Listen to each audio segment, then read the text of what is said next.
नमस्कार दोस्तों, आप सबका बहुत बहुत धन्यवाद। आप सबका बहुत बहुत आभार मेरे चैनल पर जुड़ने के लिए, अपना समय देने के लिए। और आज जो मैं चर्चा करूंगा वो दक्षिण भारत की राजनीति पे थोड़ी चर्चा करूंगा। मित्रों, जैसा आपको मालूम है कि पिछले लोकसभा चुनाव में 2019 में भारतीय जनता पार्टी और नेशनल डेमोक्रेटिक अलायंस को प्रचंड बहुमत मिला और 350 के आसपास सीटें मिली। हालांकि तब तक शिवसेना थी भाजपा के साथ, लेकिन ये जो परिणाम आए और भाजपा को 303 सीटें मिली, इसमें बहुत हद तक दक्षिण भारत अछूता रहा भाजपा से। जो दक्षिण भारत में 130 सीटें आती हैं मित्रों, 545 में से 43 में से 543 में, जिसमें कि तमिलनाडु से 39, पौंडीचेरी से 1 तो 40 हो गए, 25 आंध्र प्रदेश से, 17 तेलंगाना से, कर्नाटक से 28 और केरल से 20। तो इसमें बीजेपी को सिर्फ मिली 25 सीटें कर्नाटक से और 5 सीटें तेलंगाना से। 30 सीट टोटल साउथ इंडिया में जो है आउट ऑफ 130। तो इस परसेप्शन को और इसको चेंज करने के लिए भाजपा ने खासकर एनडीए 2.0 में एक लुक साउथ की पॉलिसी अपनाई है। क्योंकि अगर आप सीटों का डिस्ट्रीब्यूशन देखें तो 303 का है, तो उत्तर भारत में और पश्चिम भारत में ऑलमोस्ट सैचुरेशन स्टेज पर है। लगभग 90% सीटें बीजेपी ने जीती। तो अगले चुनाव में भाजपा को जरूर कुछ ना कुछ नुकसान होगा, एंटी इनकम्बेंसी होता ही है। तो इसको चेंज करने के लिए बीजेपी ने फोकस किया है दक्षिण भारत में। और दक्षिण भारत में कर्नाटक के अलावा और थोड़ा बहुत जो है तेलंगाना को छोड़ दें तो बीजेपी का कोई बहुत ज़्यादा प्रभाव नहीं है। हालांकि केरल में राष्ट्रीय स्वयंसेवक संघ काफ़ी मजबूत है और उसे हर चुनाव में 10, 12, 15% वोट मिलते आए हैं। पर ये वोट सीटों में तब्दील नहीं हो पाई, क्योंकि यहाँ जो एलडीएफ और जो यूडीएफ है, कम्युनिस्ट पार्टी और कांग्रेस के बीच में, तो बहुत पोलराइज इलेक्शन होता है। तो भाजपा वहाँ एक अपना पॉलिटिकल स्पेस नहीं क्रिएट कर पा रही है। हालांकि तिरुवनंतपुरम में जरूर वो पिछले बार 2014 में सिर्फ 15,000 वोटों से हारी थी और पिछले लोकसभा चुनाव में 2019 में लगभग 3-3.5 लाख वोट मिले थे, लेकिन सीटें जितना दूर की कौड़ी हो गई है। तो इस चैलेंज को समझते हुए भाजपा ने एक लुक साउथ की पॉलिसी अपनाई है। और ये लुक साउथ की पॉलिसी में क्या हो रहा है वो मैं आपको बाद में बताऊंगा। तो मित्रों, जैसा आपको मालूम होना चाहिए, ये मिस्टर बीएल संतोष कर्नाटक से आते हैं और ये जनरल सेक्रेटरी हैं संगठन के, बहुत पावरफुल व्यक्ति हैं संगठन के। तो इनकी इम्प्रिंट जो है, जो आपने देखा होगा, जो बीजेपी में जो अभी संगठन की नई संरचना हुई और नए लोगों को जो जोड़ा गया और संरक्षण में जिनको स्थान दिया गया, तो imprint of mister BL Santosh is very very much visible. तो बीएल संतोष जी ने कुछ बहुत रणनीतिक और स्ट्रैटेजिक डिसीजन लिए हैं। और हालांकि ये तो भाजपा के अध्यक्ष जेपी नड्डा द्वारा ही, जब तक उनका सिग्नेचर नहीं हो, लेकिन ये देख के जरूर लगता है कि मिस्टर बीएल संतोष ने ही इस पर जो है एक तरह का इस डिसीजन पर उनकी मुहर लगवाई है। तो आपने कल देखा होगा कि ये सूचना है कि वनाथी श्रीनिवासन, जो कि तमिलनाडु की बीजेपी की प्रेसिडेंट रह चुकी हैं, उनको जो है भाजपा महिला मोर्चा का अध्यक्ष बनाया। मूल रूप से वो लॉयर हैं और छात्र जीवन से ही बीजेपी से जुड़ी हुई हैं। वनाथी जी कोयम्बटूर से आती हैं और पेशे से वो वकील हैं। तो उनको भाजपा महिला मोर्चा का अध्यक्ष बनाया। इससे पहले आपने देखा होगा जो बंगलुरु दक्षिण के सांसद हैं तेजस्वी सूर्या, उनको भारतीय जनता युवा मोर्चा का अध्यक्ष बनाया। हालांकि अभी वो बिहार में थे और जोर शोर से चुनाव का प्रचार प्रसार में लगे हुए थे और हिंदी भी उन्होंने अच्छी सीखी है, बोलने की कोशिश कर रहे हैं, अच्छी बात है। और भाषा सीखनी ही चाहिए। अगर हम भी कर्नाटक में हैं या कहीं भी हैं तो हमें भी यहाँ कन्नड़ा सीखनी चाहिए। जहाँ जहाँ आप रहते हैं, आपसे रिक्वेस्ट करूँगा वहाँ की मातृभाषा, वहाँ की भाषा सीखिए और वहाँ के कल्चर में अपने आप को एसिमिलेट करने की कोशिश करिए। तो अच्छा है। तो तेजस्वी सूर्या ने जो है अभी जोर शोर से उनको देखा होगा प्रचार में लगे हुए हैं, प्रचार प्रसार में। तो तेजस्वी सूर्या को अध्यक्ष बनाया भारतीय जनता युवा मोर्चा का।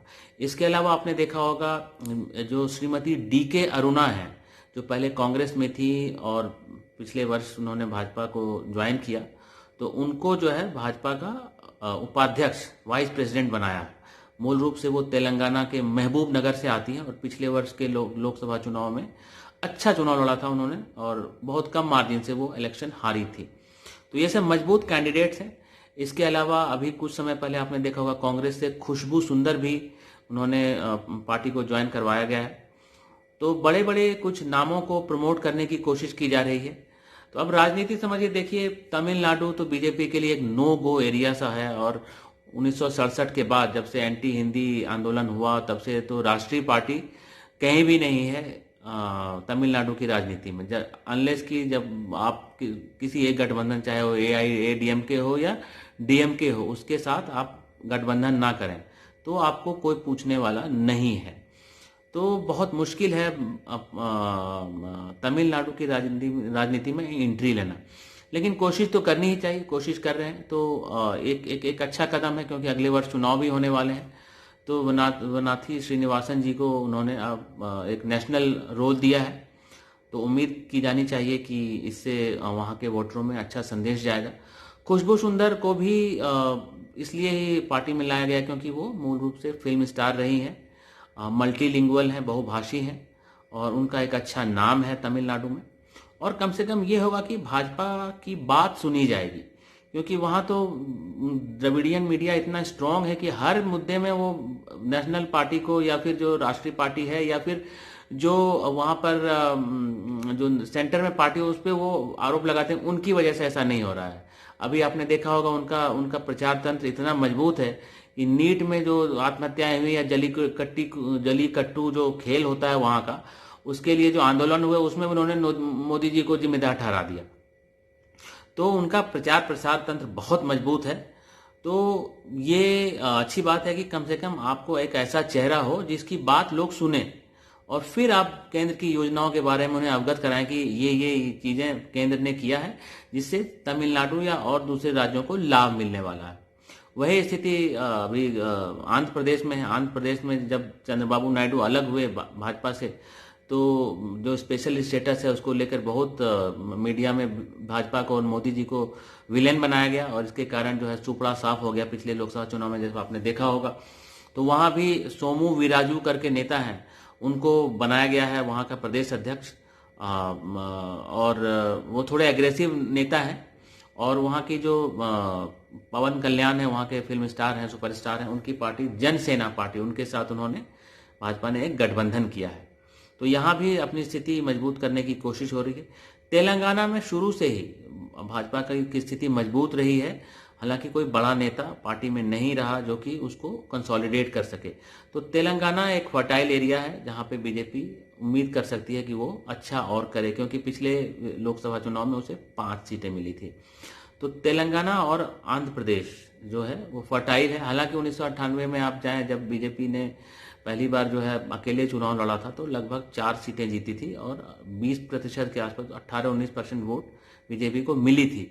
लेकिन गठबंधन के मजबूरियों के कारण बीजेपी ने नायडू से समझौता किया और अपने 18% जो वोट हैं गिफ्ट कर दिया चंद्रबाबू नायडू को, और फिर बीजेपी दोबारा फिर कभी खड़ी नहीं हो पाई यहाँ पर आंध्र प्रदेश में, अविभाजित आंध्र प्रदेश में।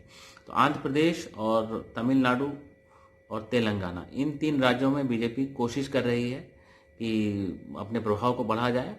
केरल एक विचित्र सा राज्य है। बीजेपी को हमेशा अच्छे वोट मिले हैं, 10, 12, 15% तक मिलेंगे, लेकिन सीटें कभी नहीं आई हैं। उसका कारण यह है कि जो LDF और UDF जो मेन जो दो कोलिशन है, वो बहुत पोलराइज इलेक्शन होता है और उसमें बहुत मुश्किल है जीतना वहाँ पे। और वहाँ का जो समीकरण भी है आबादी के हिसाब से, खासकर उसमें मुस्लिम्स और क्रिश्चियंस की आबादी बहुत ज़्यादा है, तो उस हिसाब से बीजेपी के लिए एक पॉलिटिकल स्पेस बनाना थोड़ा केरल में मुश्किल है। पर फिर भी पार्टी कोशिश कर रही है और आने वाले समय में देखिए क्या होता है। तो तमिलनाडु और केरल मेरे हिसाब से चैलेंजिंग होंगे। आंध्र प्रदेश और तेलंगाना में पार्टी को सफलता मिल सकती है। इसके अलावा 2014 में देखा होगा, जीतने के बाद बीजेपी ने पश्चिम बंगाल और उड़ीसा पर बहुत फोकस किया, बहुत ध्यान दिया, बहुत मेहनत की, और इसका परिणाम ये हुआ कि उड़ीसा में जहां उन्हें 1 सीट मिली थी पिछले 2014 में, 2019 में उन्हें 9 सीटें मिली, और वेस्ट बंगाल यानी पश्चिम बंगाल में जो 2 सीट मिली थी, तो अप्रत्याशित परिणाम आए और 18 सीटें मिली और लगभग 41% जो है उनका वोट शेयर था। तो ऐसा नहीं है, अगर मेहनत की जाए, कार्यकर्ताओं में जोश भरा जाए, अच्छी तरह से संवाद किया जाए, बड़े नेताओं को पार्टी से जोड़ा जाए, संगठन को मजबूत किया जाए, बूथ स्तर पर मजबूत किया जाए और पार्टी के कार्यक्रमों को जनता तक पहुंचाया जाए, तो ऐसे नेता जो जो जो जो जो पॉपुलर हैं, जिनकी बात लोग सुनते हैं और जनमानस में जिनका प्रभाव है, अगर ऐसे लोग उतरेंगे तो निश्चित रूप से कभी न कभी पार्टी को ट्रैक्शन अवश्य मिलेगा। तो ये मैंने सोचा कि जो लुक साउथ की पॉलिसी है बीजेपी की, तो उसके बारे में आपसे थोड़ी चर्चा की जाए। तो बहुत बहुत धन्यवाद आप सबका मेरे चैनल पर जुड़ने के लिए। अगर आपने सब्सक्राइब नहीं किया है तो सब्सक्राइब करिए, बेल आइकन का बटन दबाइए, ताकि जब जब मैं कोई वीडियो पोस्ट करूं आपको इसकी सूचना मिलती रहे। तो बहुत बहुत धन्यवाद।